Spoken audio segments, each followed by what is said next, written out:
in a lot over the course of our MDI weekends, just with how True, many people were playing it. Printing. And they were playing it with a Fire Mage and that Nightface Shadow Priest. So I think Reload Esports is going to have a pretty good composition for this Halls of Atonement, a pretty good meta pick. And ultimately it's going to come down to, can they kill the trash before it kills them? That's right. We've seen a number of pulls in Halls of Atonement that just, if you lose the momentum, if you have the cooldown start desyncing, the problems just arise through this dungeon so easily. I mean, especially, people taking frontals and all the other cleaves and extra damage that can happen to the teams. So Halls of Atonement, very unforgiving dungeon that both of these teams are going to be starting off our series here. We've got Reload Esports and Cepako is our carry, starting here in Halls. All right. I'm also excited to see the comps that they're running here, because you mentioned the Rogue, right? And we've also seen some interesting picks for Halls of Atonement specifically. For example, we've seen DKs here, and we've also seen Elemental Shamans. But it looks like both of those teams have the same idea, as both of them are running a mirror comp with the Frost Mage, the Shadow Priest, and the Rogue. Oh, and they're both going to the right side. So a lot of the weekends we've seen teams go and pull double Shard as their first pull in the dungeon, using their Bloodlust on that. Ooh, but Reload Esports and Cepako both pulling Incinerator Arcaleth into this Shard of Halkias. Did Reload Esports just have an Incinerator cast go off? Is that what I just saw? Yes.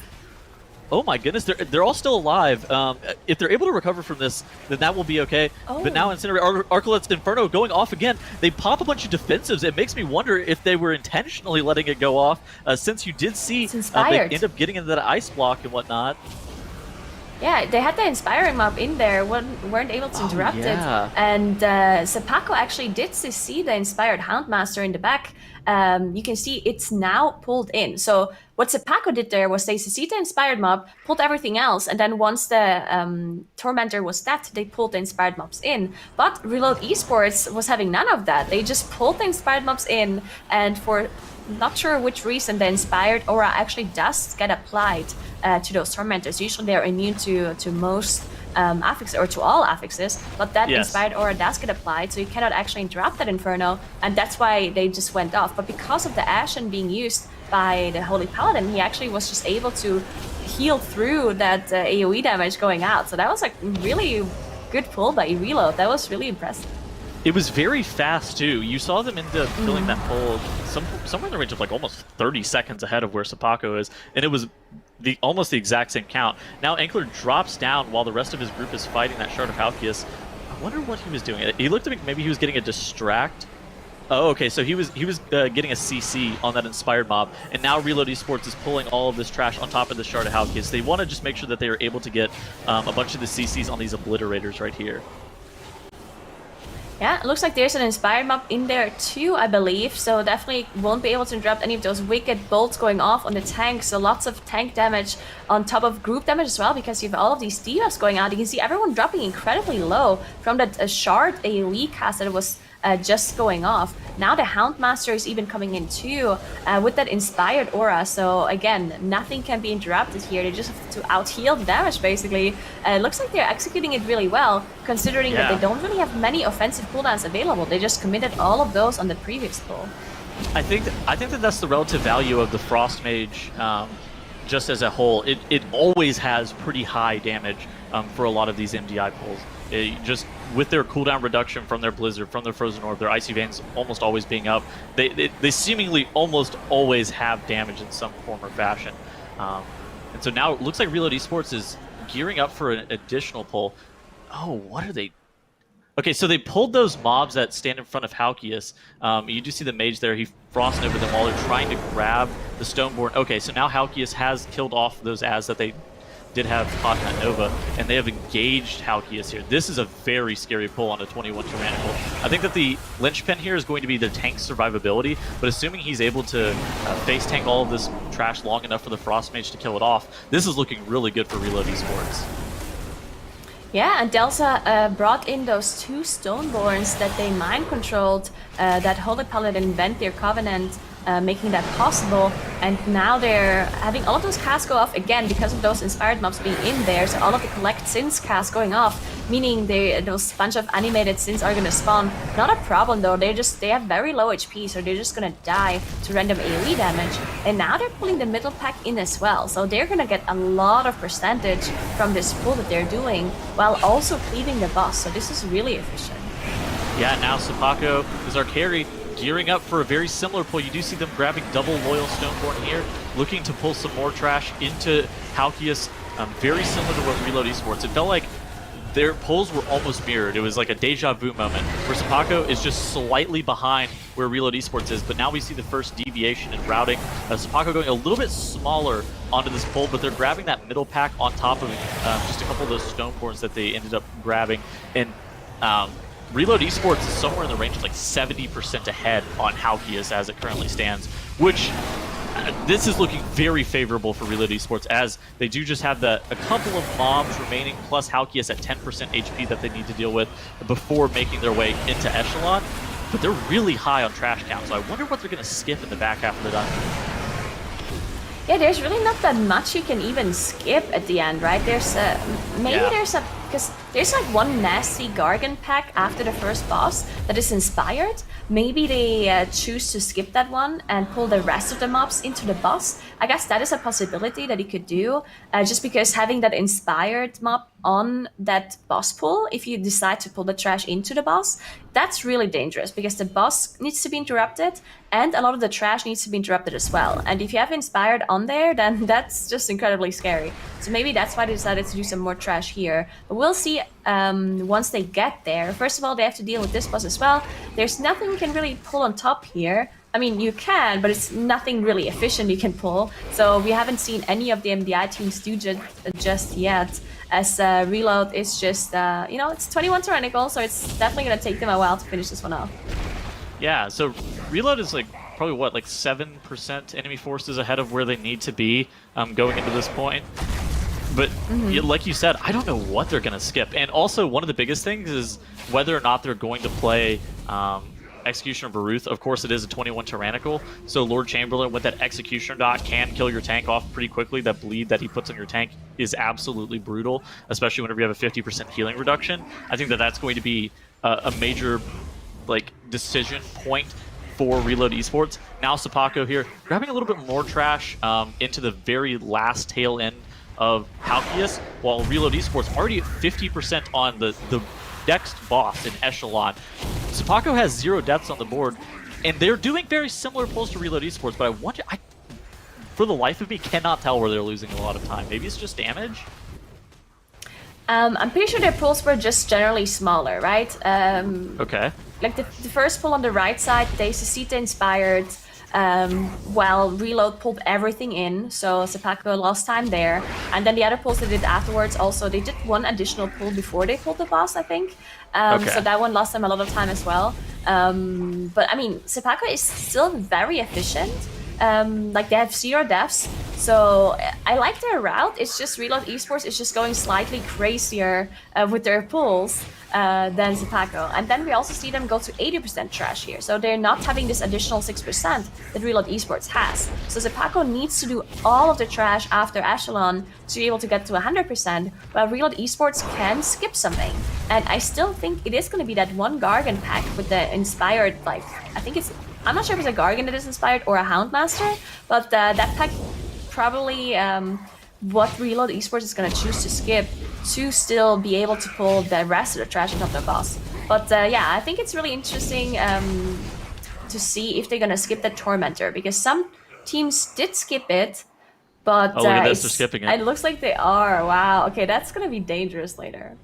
So they drop a cage on that inspired Gargant like you were talking about, and now Reload Esports is making their way into the third boss room.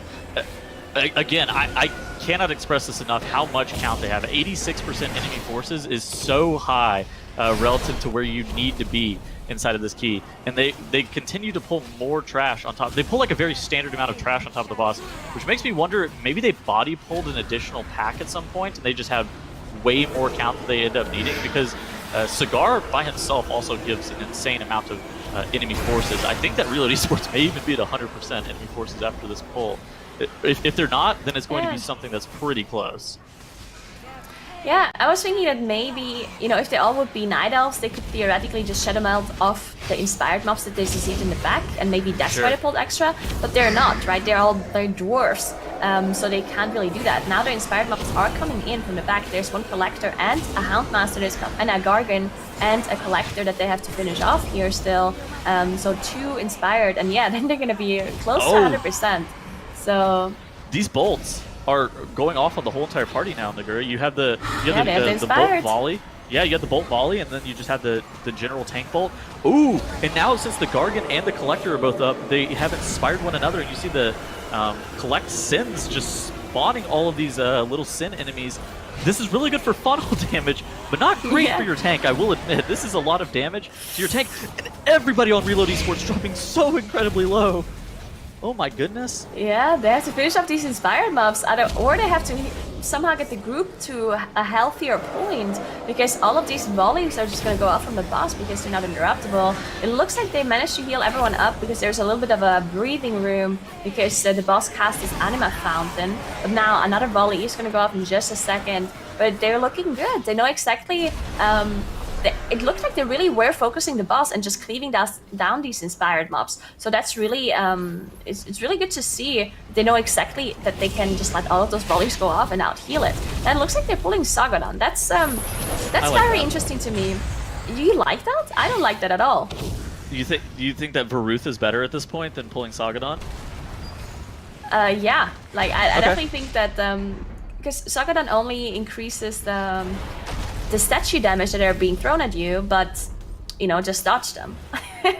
Well, while the 50% healing reduction aura, that is not something you can dodge. There's just so much damage on the group with the AoE coming in, and then you also have that tank dot. So I do definitely think that Varuth is a lot worse than the last boss than Sagadon. Also, Varuth gives you an offensive buff, a damage buff, while Sagadon gives you a defensive buff, right? So that's a very weird choice to me. Yeah, it definitely comes down to like where the mobs were placed. I think that at this point, seeing how far they are ahead, it's not a bad play. But again, I hate to keep harping back on this. They're at 99% enemy forces count. Like, they were so far ahead of count that now they're pulling this Loyal Stoneboard. They have it mind controlled. They just have to kill off Cigar.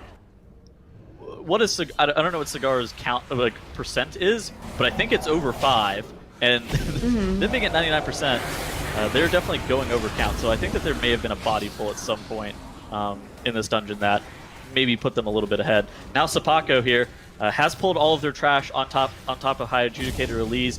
It looks like they have one of the inspired mobs actually in the party as well, and they're popping all of their CDs, trying to make sure that all of this trash dies off. High Adjudicator is looking pretty low as well, about 60% HP. And all the trash is being dealt with pretty reasonably. But Reload Esports ends up downing Inquisitor Cigar, and they're making their way towards Lord Chamberlain.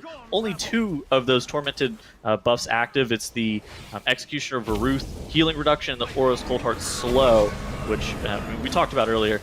The Executioner of Varuth is definitely the hardest one.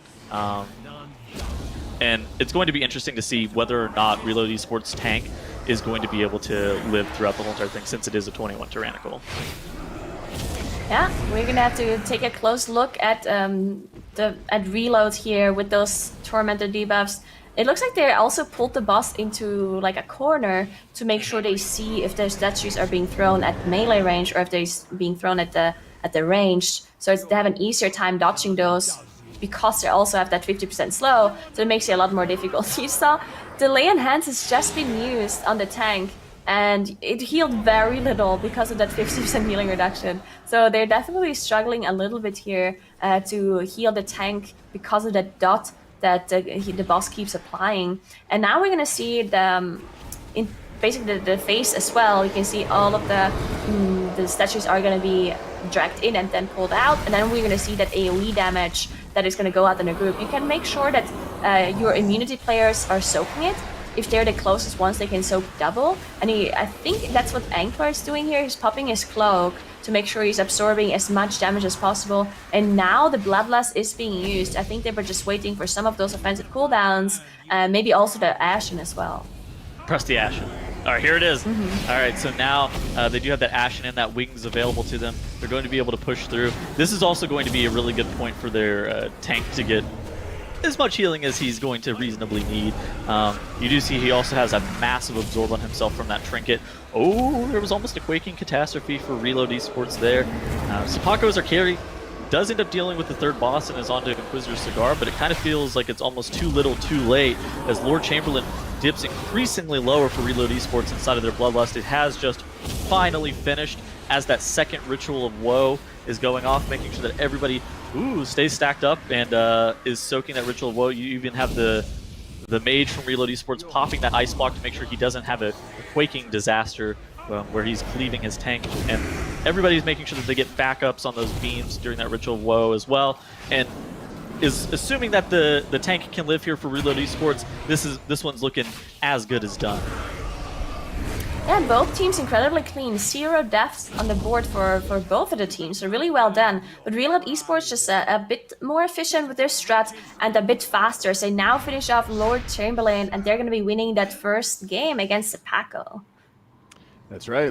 Reload Esports taking the victory. And of course, well played, not having any sort of big unnecessary deaths or any sort of, big catastrophes. One of the biggest things that we're looking at here, especially in Group C, Dratnos, is how well these teams can execute upon their strategies and not have any sort of big catastrophes or anything like that. Because it's been 2 full weeks of all these dungeons at varying keystone levels, and they've had the time to study up. So very well played by Reload Esports to take that victory, but also, credit to both these teams not having any deaths. Yeah, it's definitely something that, these runs that both teams put out could have beaten almost any other team that we've seen in the tournament so far, right? We have seen these runs both are better than the, any kind of one wipe run. And one wipe runs happen all the time when you're doing MDI-sized pulls, which both of these teams were. Reload Esports, they were able to come up with the padding through this dungeon that was maybe one less pull than Cepako was up to, but still both were doing absolutely ambitious strategies. And definitely 2 very well-matched teams. Can't wait to see next game between them. That's right. Well, let's zoom in as well on some of those pulls. Where was that extra pull there for Reload? Where was the extra pull for Cepako that Reload didn't have to worry about? Yeah. Okay, so let's start by talking about the first pull of the dungeon, because as mentioned here, you've got that cast coming out from Incinerator. Again, as Nagura mentioned during the broadcast, the Inspiring Aura does affect the tormented mobs, which is really toxic. And so you can see here an option for you that is maybe slower but safer is to crowd control the Inspiring mob and just leave it outside the pack. This is what I would recommend for 99.9% of players to do if you're going to attempt anything like this. But if you happen to have an Ashen Hallow and a very brave tank, you can try and do it the other way. This is just such a huge pull, though, onto boss. Look at the number of nameplates that we have involved in this thing here, and they're beautifully being grouped up and managed. They're actually letting this Collect Sins cast go off, because that one is not a particularly deadly cast, just to add some extra targets, a little bit more funnel, a little bit more icy propulsion procs, don't mind if we do. And then, of course, this big pull onto the third boss as well. The fact that this works out, actually, you know what? Once you've done the earlier pulls in this dungeon, this one is one that is very much easier than the ones right at the start of the dungeon. So you kind of get to the spot where you're like, oh, okay, phew, we just got to make sure we don't throw it away here, because it's still a big and scary pull. But if you can manage 20% onto the first boss, you can manage 10% onto the third boss easily. Yeah, obviously. Do you know why they were at 99% enemy forces count coming out of the third boss? Because there was that interaction for a little bit where you could skip Inquisitor's Cigar by using a trinket to pull the boss through the wall, but the teams aren't. They're not allowed to do it, and they got it fixed. Yeah, and they got fixed on 99% is not enough, right? They would have needed, if they were planning to skip Cigar, they would have needed 100%. Yeah, I didn't quite catch exactly where it happened, but I suspect that an extra Houndmaster, an extra dog waddled its way into pull at some point. I don't know.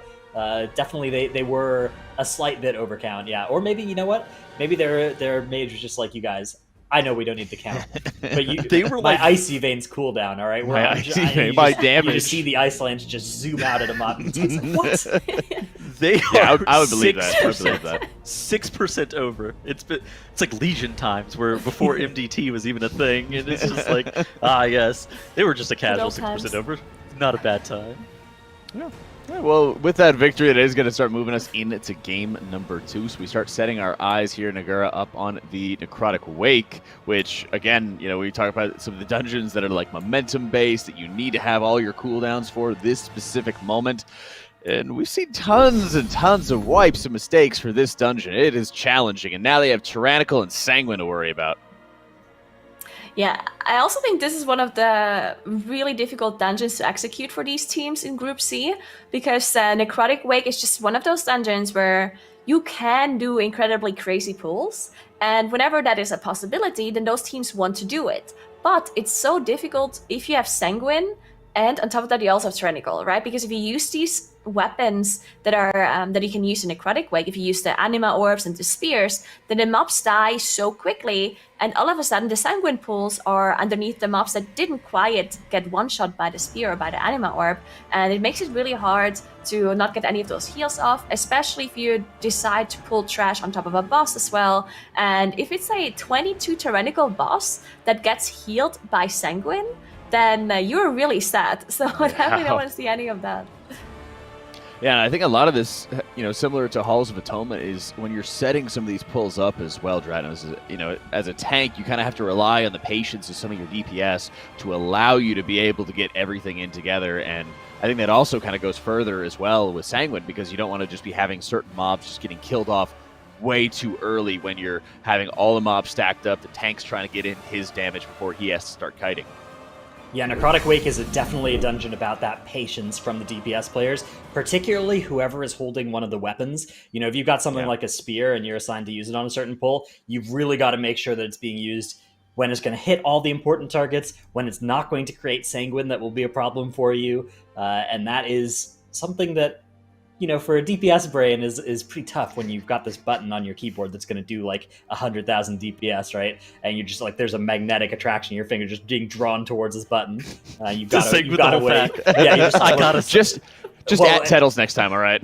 I gotta Sanguine the whole pack, bro. Hear me out. If you Sanguine the whole pack, they live through the entire dot from your weapon as well, and you get even more overall out of it. So Plus the mobs are alive longer, and everybody knows that more AoE equals more overall damage. True. And you just say, just tank lol. True.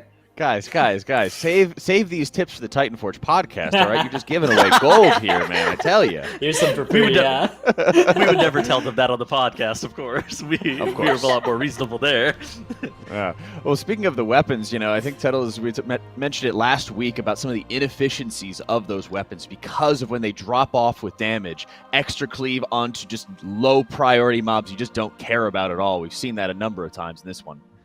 Yeah, and so in Necrotic Wake, the Blight Bags, fortunately enough, don't do on-death affixes. It's just the soldiers. But at the same time, you need to make sure...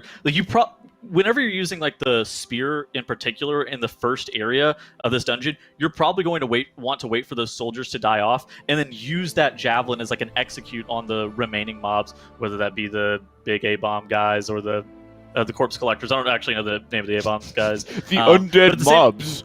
The big undead mob that does the fervent strike in the meat shield. I don't. The name escapes the me. Vanguard. Vanguard, yeah. Vanguard. Of course, the Vanguard. How could I ever forget that one mob? It's also the exact same in the Necropolis, where you want to kill off the soldiers before you end up javelining the Stitchworks and the corpse collectors. See, I know the names of those mobs. And, the spear is interesting, right? Because its damage is split beyond a certain number of targets, but the damage taken increase is applied to every target hit. So there are some situations where you actually do just want to hit 20 things, right? And it's not so much about the spear's damage itself, and it's more about, my mage is going to deal 20% more damage to all these targets if I can hit them all. So, and then Sanguine really does complicate that further, because you don't want to be killing low health mobs with your spear and healing the mobs you're trying to actually focus. So huge conflicting incentives in this dungeon. A lot of discipline is needed to make sure you're sticking to a consistent plan. Any full health blight bones in chat? Yeah. We've seen that before. This also, thanks to that little transition there, Dranos, that also has been a dungeon where we've been seeing a lot of discipline priests coming into play, right? We've been taking advantage of that mind control tech in the Necropolis as well. So that execution, that discipline of making sure you're just keeping that mob around to be able to get the Shadow cover. of Death, right? Execute. I'm following. I'm glad someone's taking stunned. notes on this. I'm glad someone's taking notes on this. No, this priest doesn't have chastised titles. Come on, you silly. Game number 2 between Reload Esports and Cepako is getting ready to get underway here. Game number 2 is going to be in Necrotic Wake. Tyrannical, Sanguine, all kinds of nastiness going to be coming around the corner on this one. Reload Esports is up 1, so we'll see if they can make that clean 2-0 sweep or if Cepako can come back in this series here in the Wake. Yeah, let's see what kind of comps they're running here. We're very likely going to see those priests. Not sure if it's going to be a Shadow Priest or a Disc Priest. We've seen different kinds of variations. I think we'd prefer the Disc Priest or the Healing Priest over the Shadow, Sure. just because Shadow, we've talked about this before. It seems like Shadow is generally a good pick for some dungeons, but for Necrotic Wake, not so sure if that is the best choice. If you could just go with a Disc Priest instead. Of course, you're losing out on that Ashen damage from the Paladin as well, though. So that is something you need to consider. And it looks like those teams had a different idea. So Reload Esports going for the Shadow Priest, while Cepako is going for the Disc Priest, and they're on the Guardian Druid. Wow. Reload Esports immediately doing a very standard MDI style pull where they're grabbing all of this trash on top of Blightbone, and they're making sure that they launch their Javelin into all of it. Ooh, Blightbone gets taunted out. Maybe that was a bubble taunt from the Holy Paladin I didn't exactly see to get all of that trash off of the boss, and then they were able to just deal with it. And now they have Incinerator plus Blightbone, where Cepako is our carry. They took a lot longer to set up their initial pull here, but they ended up grabbing those Anima Orbs from that Goliath, and now you see Reload Esports on their side. They're grabbing those Anima Orbs, and they're just going to use those Anima Orbs to be able to heal up the whole entire party, and you have to use very few CDs, where Cepako's our carry, use those Anima Orbs to be able to deal with the trash pack. But Blightbone getting very minimal Sanguine healing on both sides. That's absolutely great. Yeah, that's a very interesting difference in the pulls here. Even though Cepako did pull the boss quite a bit later because it took them a while to set it up, they still caught up quite a bit in that damage because they had those orbs pulsing on the boss immediately as soon as they pulled the AoE aura from that Goliath. But Reload Esports, because they only picked up the orb later, they could be pulling some extra trash on top. But some of the Inferno cast going off here for Reload, they did manage to recover, but yeah, don't want to have any of those kicks go through. There's a Gatekeeper on Cepako. Yeah, there's a Gatekeeper. That's going to be a wipe, I think. Those mobs are a Still at staunch the orb? do not pull. If they're able to pull this off, that would be very impressive. Those Gatekeepers and their Wrath ability, you see just every single time it happens, everybody's dropping so low. Now the Windwalker Monk for Cepako's our carry goes down. It looks like the tank, oh please, heal him. All right, this is fine. Automatic Jack is in shambles as the Disc Priest frantically tries to top the Guardian Druid. It does end up happening. Maybe if Cepako's our carry is able to get this Gatekeeper down, they'll be okay. But Reload Esports is taking a very, very strong lead, having already dealt with both the Incinerator and Blightbone. Yeah, that's definitely not something you want to see. Somehow they are still executing this properly as the Gatekeeper is just about to go down now. So, well done. I mean, I'm pretty sure this was not intended, but they still managed to execute it because they had those Goliath Orbs still pulsing on them, helping them out with that AoE damage. But they still had 2 Vanguards up because they just completely ignored them while dealing with the Gatekeeper. And they have a bunch of shields in them as well that they have to DPS through. So definitely struggling a little. While Reload Esports, they had no issue whatsoever as they're already up to 39% trash. They're now activating that second Goliath and dealing with the Necromancer as they wait for those orbs to spawn. In fact, that's the third Goliath. They're already after the bridge. I looked away for 1 second and they're already here. So they must have just skipped past a bunch of the trash after the first boss. We've seen this strategy by a lot of teams, actually. So interesting to see that this second Goliath is just being skipped, basically. Yeah, I feel like this is the exact same route and same composition that we saw last weekend from Ambition. And I think that this was a heavily influenced route by them, and it's looking really good for Reload Esports here. Ooh, that Marauder bathing in the Sanguine, but fortunately enough, if they can... Oh, they had the Fear go off. Please don't Ninja pull that pack. Okay, so they get the Marauder shield dealt with, and the Marauder ended up dying even though it bathed in that Sanguine for a few seconds. Okay, so this is fine. So Reload Esports is now able... They dealt with all of the trash that they needed to. You do see Their Shadow Priest is going up to start that RP for the remainder of the party. It looked like some people were lingering around. I couldn't exactly tell what's happening. Ankler, not an MLG pro, having some problems there getting up to the top. And Reload Esports has somehow reset a Marth. Maybe there was like a meld. Oh, okay, so actually, never mind. It hadn't even activated yet. Okay, so they pulled Executioner of Illusion from the corner, and I suspect that they probably tagged those small, walkie skeletons that snap. You have to be in a very precise... undead mobs? Yes, the undead mobs, those. You have to be in a very precise position in this room to be able to get them to snap to you, because otherwise they're just going to like try to run around. But if you were nearby them, standing basically where Reload Esports is, then they can absolutely snap through the wall onto you, as you see on screen, right here. Yeah, I'm just looking at Cepako trying to finish off this boss. They're still struggling. But there we go. But Marking goes down for Reload here, actually, almost immediately in the pool. So they're gonna have to commit a battle rest with one of those engineering rests they have available. And they need to be... There we go. So they got him back up. Thankfully, they should be able to be... But he lost a lot of damage. So we'll see if they have some issues with this boss. It is at 22, and it is tyrannical. And we know how dangerous a Marth can be if you don't... there's a lot of group damage. You have all of these ads that you need to deal with. If you mistime the hard to see in the ads when the boss cast goes off, that's going to be a disaster. So we'll see how they deal with this one. But yeah, Cepako finally did manage to move on. And I just saw that their Guardian's actually playing Venthyr. I just had that moment too whenever I saw him Door of Shadows that he's playing Venthyr. I mean, it is really strong damage on a 3-minute interval. Ooh, Sepako's Windwalker Monk goes down immediately as soon as the Incinerator is pulled. I feel like that Gatekeeper, whenever it got Ninja pulled, has put Cepako in a very precarious position. We talk about issues that will like wipe your group and you lose like 5 minutes in Necrotic Wake. I felt like Cepako virtually had a wipe with how much damage they had to commit to that Gatekeeper to not like actually full wipe to that. They're still stuck in that first boss room area. Reload Esports they're all dipping so incredibly low as they have multiple stacks of that crossbow volley. The harvest goes off and kills off multiple members of Reload Esports. You see Ankler hanging on by a thread but ends up dying. Now you have Simkins in that pod tender, and now Reload Esports tank is trying to reset a Marth. Oh, goodness gracious. Maybe it's not possible to reset because the mage is still in the pot. Looks like he did manage to survive, but yeah, that's just issues for them there because, you know, their Shadow Priest going down at the start. They were just missing single target damage. The boss took longer than they maybe thought it would, and yeah, they didn't manage to kill off the ads before the final harvest went off.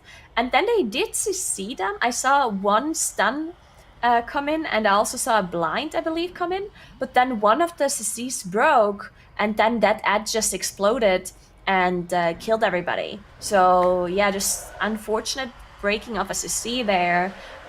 And you know how this happens, right? Because in case you guys don't know, the final harvest, when it goes off, if there's any ads that are still alive that are not hard to see it, then they're going to explode in a group and do a huge amount of damage. But you can prevent it by just using any sort of like stun or any hard to see that your group has, like Shackle Undead they can use, for example, and they also can use what else do they have? They have Shackle Undead, Turn Evil works as well. So they have a bunch of things they can use. Also have a blind. They also have a blind. Blind as well, yeah. So they can use some things, but obviously if random AoE breaks those disease right before the final harvest goes off, then that just causes disaster. And especially when the mobs are really low HP, then there's usually a little bit of a like panic, because some people try to see them and the others try to finish them off. But if you see them and the others do damage, then obviously it's gonna break. And I think that might have been what happened there. Some people thought, oh, maybe I can, you know, like I have this AoE ability ready, maybe it finishes them off. But unfortunately it didn't. But they're back at a Marth now, they're trying again. Tragedy is occurring for Cepako right now. There's a Necromancer bathing in Sanguine as there's double Brittle Bone Mage. This is going to be a wipe for them, I'm pretty sure. Just having You have to look at the bright side. They didn't pull a Gatekeeper on top of it, so... Yeah, they just have Narzuda, the other Gatekeeper, of course. 5 stacks, okay. Oh, no. The 6 stack of the Frostbolt Volley was just a little bit too much for Sepako's Arcari. And Big D Ride trying to hammer Narzuda. Oh no, and disaster for reload as well, as their healer just goes down. They don't have a battle rush available. They had a battle rush available in, I would say, like 20-30 seconds, but it's not going to be enough as they just tick down from that AoE damage. They're resetting one more time. The Shadow Priest and the Vengeance Demon Hunter are Night Elves, so they're shadow melting off the aggro here, and thankfully the Priest can actually rest them back up, so not losing too much time. But I wonder if they're missing cooldowns at this point. Maybe they committed certain weapons on that first wipe that they had. Yeah. And then them going down, now they don't have those weapons anymore, and now they're actually struggling. Maybe they have to actually commit some extra weapons that they still have. They must have some hammers and maybe like one or two spears as well. But if they commit those weapons here, then they don't have it for the pools afterwards where they were planning on using them. So yeah, just disaster for both of those teams. Both teams on 8 deaths. So they actually equal on the death penalty. Yeah. Yeah, it's very, very even affair here. Cepako as our carry doesn't have the Goliath orbs for this Necromancer Narzuda pull, so I wonder what they're going to do. And it looks like they're maybe just going to walk around Narzuda. There's been an audible call out on the trash that they're getting. They said, we'll grab something else. It's not a big deal. And now Reload Esports has engaged a Marth. 3rd time's the charm, of course. At first you can't succeed, try again. And it looks like they're okay. They have that shackle on that mage, but Amarth is a boss that, like you mentioned earlier, can go so wrong so quickly if you have that final harvest go off. I think they're probably only going to have 1, maybe 2 more of those final harvest casts. So ultimately it's going to come down to whether or not they can get it dealt with. Wonder where they're going to use their lust, though, because it's come up probably a lot earlier than originally routed. Whenever they were running through this dungeon without any mistakes. So it's going to be interesting to see if they commit it as an audible call or not, as everybody on Reload Esports drops incredibly low. Committed, everyone drops so low. Just yeah. Press the bloodlust at this point. Oh, combust? I definitely would bless. Yeah, there's a combust coming up. A bunch of cooldowns. The mobs are still alive. The final harvest is being cast. Oh, there we go. Okay, they managed to finish them off. Thankfully, as oh, now the final harvest comes up. Never mind. I thought it was before. But Cepako having another wipe. They're up to 13 deaths at this point. To what? And they're what just improvising their strategy. I think what is happening for them is that they pulled that gatekeeper and all of a sudden they have more percentage. Maybe they tried to adjust their route and pull different, but then it just didn't work out. I'm not sure. But Reload finally did manage to finish off that boss without having to commit the bloodlust. So good on them. Still have some weapons left even. They even have that anima orb that the tank just picked up. Ah, yes. I wonder what they're going to commit now. So you see Cepako using that mass res to grab the rest of their members. Now they are a full boss behind, as Amarth, like you said, was dealt with by Reload Esports. I wonder how big Reload's going to go in this room, because last weekend we saw a lot of the teams end up pulling basically the whole entire Necropolis in one singular pull, and it seems like Reload Esports' decisions for their routing in this dungeon was heavily influenced by Ambition, at least early on. But I wonder if they're going to be setting up this whole entire full boss room pull. And right on cue, they do that. You even see the bop coming out on that Shadow Priest to make sure he doesn't get knocked out of his out of his MC, so he could get that one Corpse Collector all the way into the pack. But there still is a Corpse Collector off to the side. Ooh, and it gets interrupted by that Shadow Priest with that silence. Now the Corpse Collector bathing in sanguine with that throat flesh. Kind of a modern day tragedy. Ooh, the mind control coming back out. Great moves by Reload Esports. There is a full health Corpse Collector, but all things considered, not the worst state of affairs that could have happened here. Of course, you would have rather have had just that Flesh Crafter left alive so they could advance the RP of the room. But with just this one mob, it really could have gone a lot worse, I think, is the general point there. I mean, just imagine you would have a Disc Priest and a Shadow Priest. They could mind control both of these mobs and get the next event started. There's a flaw in their strategy. I do think they should be running 2. But they did manage to finish off the Collector now, and the mind control has been casted on that Flash Crafter, and now they do pull those assistants. Those assistants can be, they can be a little bit unfortunate if you get the double cleaver on the same person, and that's exactly what just happened to them here. So they unfortunately lost one of those cleavers, just went into one of the players basically instead of the mob. So hopefully that doesn't happen again for them, as both the cleavers come out, and again it's on the same person. Wow, they're just being really unlucky at this point.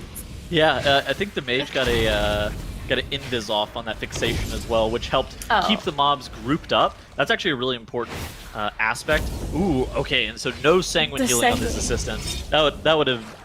I've been in runs where these mobs have been sanguined all the way to full, and it is a sad day whenever you just have to wait for effectively 20 seconds before you kill the mob that was low and got healed all the way to full. And now Gore Grind has been summoned.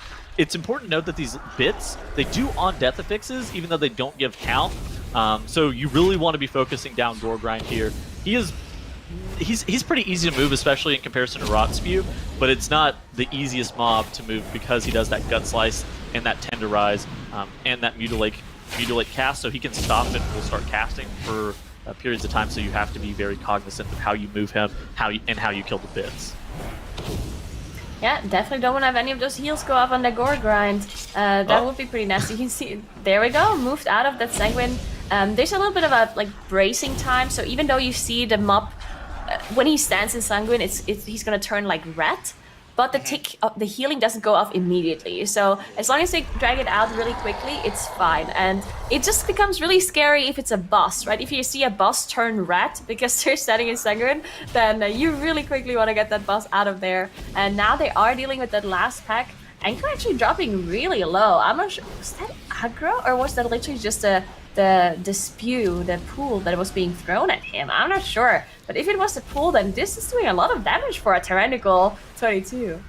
It may have been a combination of the leftover leap plus the Rot Spew spew. Okay, so now the cleaver, okay, so the Fleshcrafter got broken out, and you do see Simkins here had us cauterized proc by the cleaver, and now the mob is polymorphed out in the middle of the room. You really do not want it to be polymorphed out in the middle of the room like that, because now it's getting broken by Ignite. Now there's some dots on it. They are going to be able to deal with this fairly easily. It's not going to be the end of the world, but it's not exactly where you would prefer that Fleshcrafter to be, just positionally in the room. Yeah, it looks like they did manage to get it out of the Sanguine. It doesn't necessarily matter anymore now, as long as it doesn't go down, because they do want the Fleshcrafter for the last boss as well. So at this point, it's okay if it's being healed to full HP. It's actually being spammed by Simkins with Sheep. I'm not sure why. It looks like they just don't want to get the cleaver off just yet. There we go. Now the Sheeps are being... he stopped casting Sheep because they want to get the cleaver off on the boss. Not sure if they threw a weapon. The boss is still really high HP, so maybe they are not committing any weapons here. But then that boss is actually going to take them quite a while. Ooh, no weapons, no lust on a 22 Tyrannical. That is a very scary endeavor. Okay, so now they break that poly and get another... Okay, so they're leaving it polymorphed whenever the Throw Cleaver is like off cooldown, because they don't want him to just throw flash or do any casts or anything like that. They would rather him just sit inside that polymorph, and then whenever that Throw Cleaver is available, then they break him out of the poly. But now Reload Esports has two of these creations up at once, and this is really dangerous as it's going to start doing group-wide damage. There is the double hook here. Oh, you see Simkins lobbing a hammer into Surge and Stitch Flash. I think that may have been an audible, that may have been a practiced call. This is very dangerous here, though, because you see the whole entire party just taking insane amounts of damage on them. If they get a third creation, it can all be up in the air. And now you have Surge and Stitch Flash leaping onto the platform. One of the meat hooks may connect with the other creation. Here's a third creation for Reload Esports. This may be a wipe. This is really bad. This is really bad. Unhealable amounts of damage.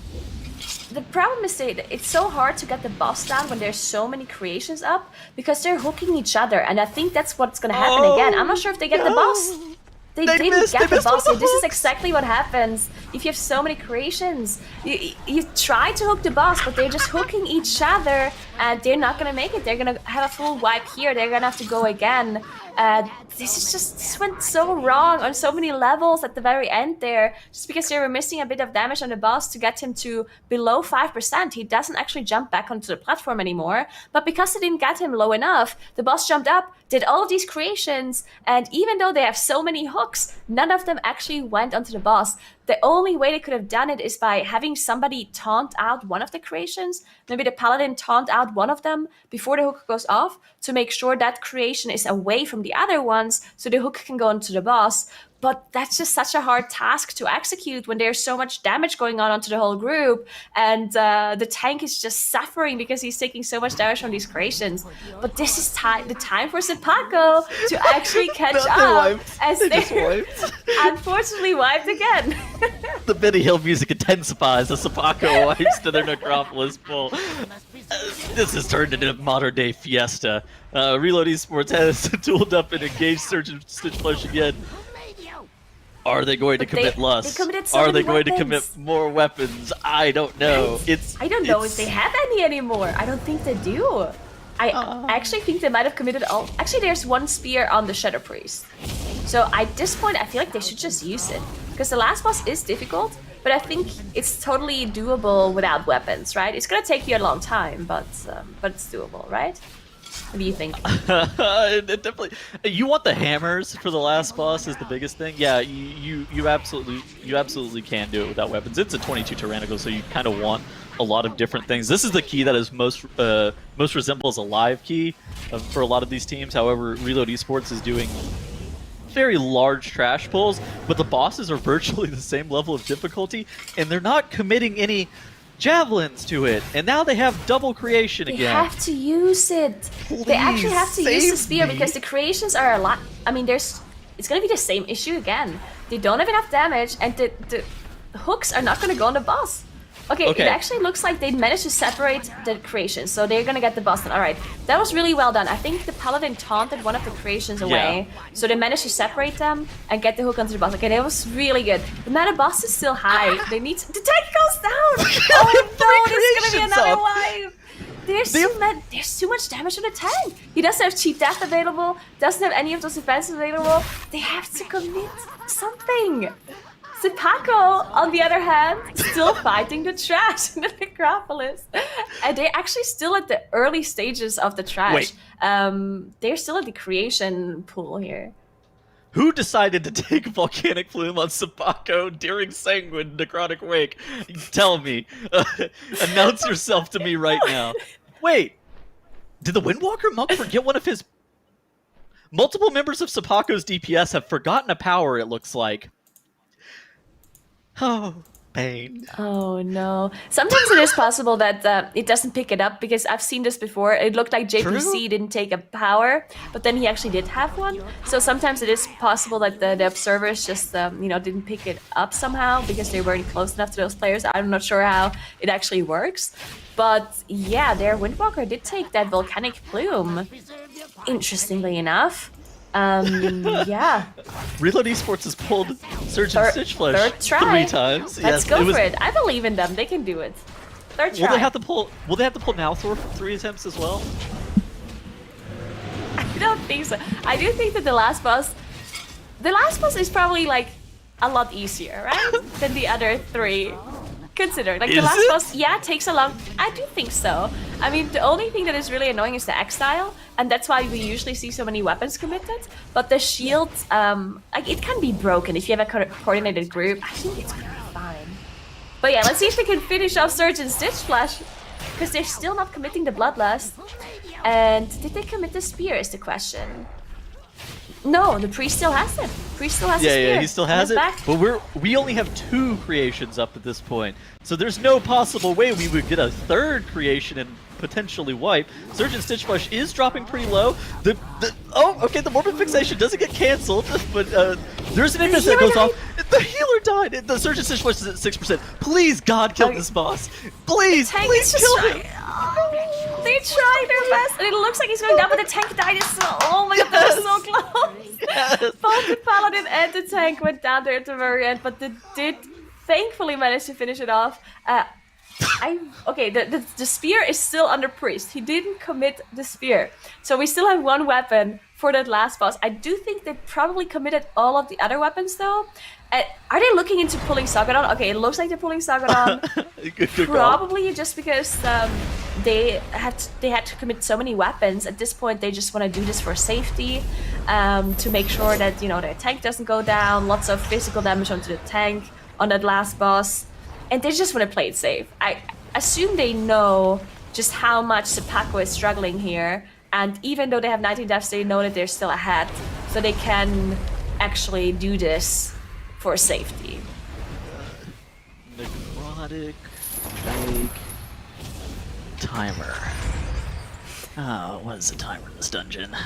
Looks like Reload Esports is still going to get the +1.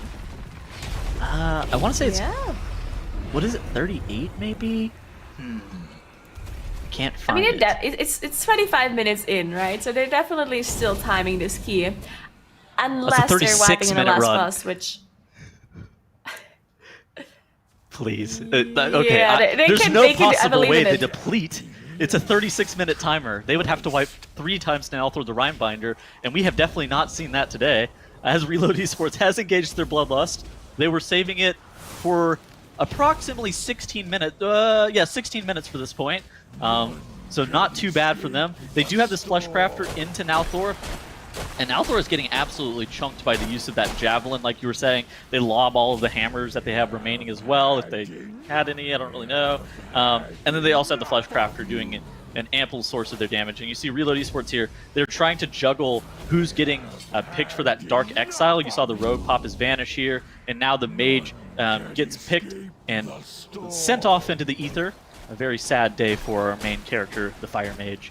And now Reload Esports, this is the dangerous part of the fight. Whenever Nalthor gets like his shields up, he's putting a lot of group-wide damage on the party. However, with a team like this, I suspect that on a 22 Tyrannical, it isn't the easiest thing, but it's not going to be like a super big challenge for them. Additionally, they have that Fleshcrafter to be able to get through a lot of these shields as well.